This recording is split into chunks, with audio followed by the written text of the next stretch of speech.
My friend has been here much longer than me, and she works in the finance department. Finance handles everybody's money, so she should know, right? I described him as best as I could to her, which was really just me saying, that fine man that wore a fine suit yesterday, even though many men came to work in suits. I assumed it was a pretty good description since the rest weren't fine men according to me, and I expected her to know that. I was starting to like my job now because if he worked here too, we were bound to meet again, so I used that to calm myself. I am still trying to figure out which I was more thankful for, that I saw him many days later walking towards me for the first time and getting a clear look at him, or that I was with my friend when it happened. A surge of exhilaration coursed through me and I almost lost my footing, but I balanced myself and continued onwards. She said she didn't know him and had never even seen him before that day. How could she not have, though? Briefly, the possibility of him being a mystical being crossed my mind. Anyways, I was determined to find out who he was, and I did, through her. She told me his name and the office he worked. At that point, I really hoped she was wrong about his name and identity, because that would mean nothing would ever come out of this crush. She called him a crush, but I disliked it. It seemed disrespectful to describe something as intense and magical as a crush.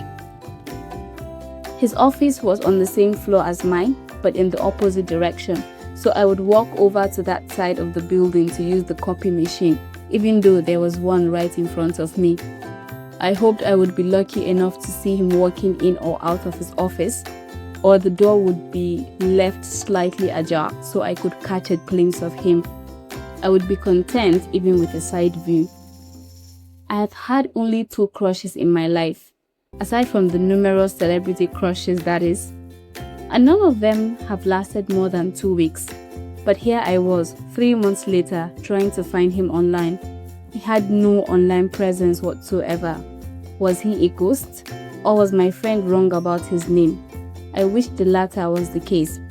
Finally, last week I had luck on one of my visits to the photocopy machines close to his office, and I saw him clearly and for a long time, 3 minutes to be precise. He smiled at his phone. It seemed he was chatting with someone. It was as surprising as it was beautiful. I had never seen him smile before, or use his phone, or even interact with anyone. At least I now know he was capable of all that, and that smile, I would pay to see it again. He was an older man, probably in his mid-30s. He wasn't a cute guy like the others. He is a gorgeous man. I'm a person who believes in intentionality and willpower.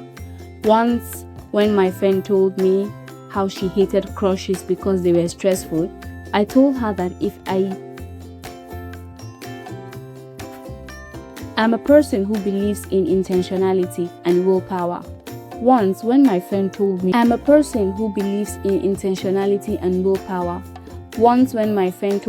she hated crushes because they were stressful, I told her that if the need ever arose, I would simply stop liking him.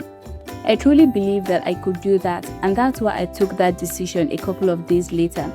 I had seen him again and wanted to go to him, and when I remembered that I couldn't, I was annoyed.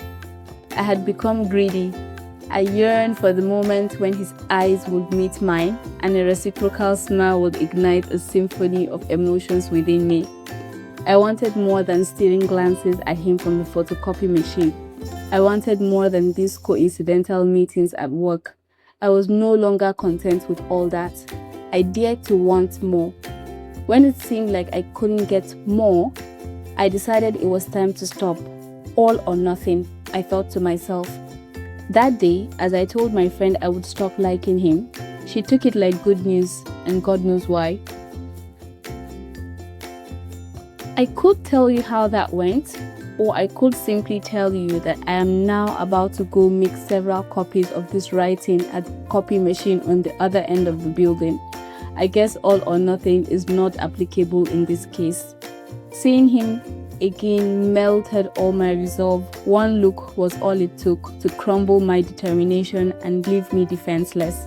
My friend got me his number, but I can't bring myself to use it. I just saved it on my phone and stare at it when I can. I don't know why I smile when I do that, even though sadness runs through me. My body doesn't seem to listen anymore. This noble art has become my silver lining, and I will experience it as though it were a privilege.